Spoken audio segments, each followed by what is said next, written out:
Hulyo 15, Miyerkules. Panibagong araw, panibagong pagpapala, panibagong kalakasan para harapin ang pagsubok ng buhay. Patungo ako ngayon sa shop namin para pumasok at syempre para magbukas ng aking munting tindahan. Traffic ngayon sa mga ganitong oras dahil sabay-sabay ang pagpasok ng mga estudyante. Una ko nang binuksan yung aking printing shop kung saan nagpiprint ako dito ng kahit ano. At sumunod naman yung aking munting tindahan. At ayan, meron nga pala dito mga fruit soda. May siomai at saka meron din kaming waffle dito. Syempre bago ang lahat, mag-prepare muna tayo ng mga gagamitin natin.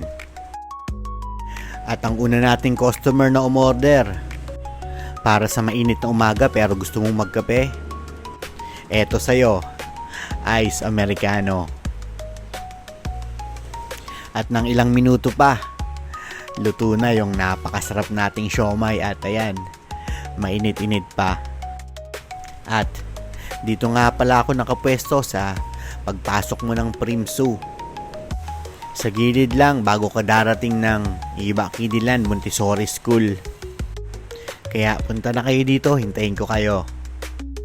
Teka muna, meron daw munang magpapaprint. Ang kukulit pala nila kaya sabi ko, hi muna sila sa vlog. Isang order na naman ng mainit na siomai na may kasamang garlic bits, hot sauce, tsaka toyo. At matapos yon, umuwi muna ako sandali para sunduin naman ng aking mag-ina. At nang dumating ako doon, excited na naman si Sebi sa kanyang pagpasok kaya ang sabi niya, siya na ang magbibihis para sa sarili niya. Kaya hinayaan ko na muna siya. Pero ako pa rin nagkabit ng polo niya at hindi pa daw niya kaya. Maraming salamat nga pala kay Ate Roslyn sa kanyang napakagandang black shoes na galing pa ng Bibo. At ayun na nga, pumasok na rin talaga si Sebi sa classroom niya. So balik ulit tayo ng shop. This time, lamination naman.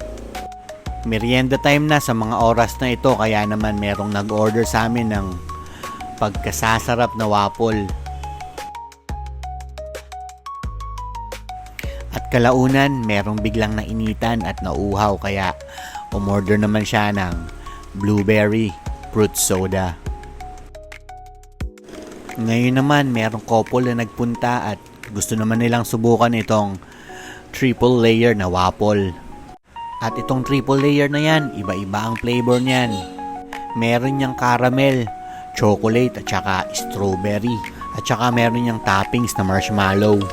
At hindi mo mai-enjoy yan kung walang couple din na Ice Americano. Kaya nung naubos nila, ayun, nagmahalan sila ng sobra.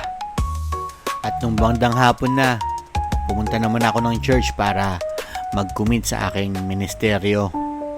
Alam nyo, ang tingin nila sa'yo kapag nasa simbahan ka, wala kang pagkakamali, wala kang pagkakasala. Ang alam nila pag nasa simbahan ka, palaging good yung nakikita nila sa'yo. Marami kaming pagkakamali, pagkukulang at mga kasalanan. Kaya kami nandirito para matuto. I-surrender yung alam naming pagkakamali namin. Kaya sa mga nagawan ko ng kasalanan, humihingi ako ng patawad. At tulungan nyo rin kaming maiayos at maibalik ang lahat ayon sa kagustuhan ng nasa itaas. At yan na muna sa araw na ito. Mahal ko kayong lahat.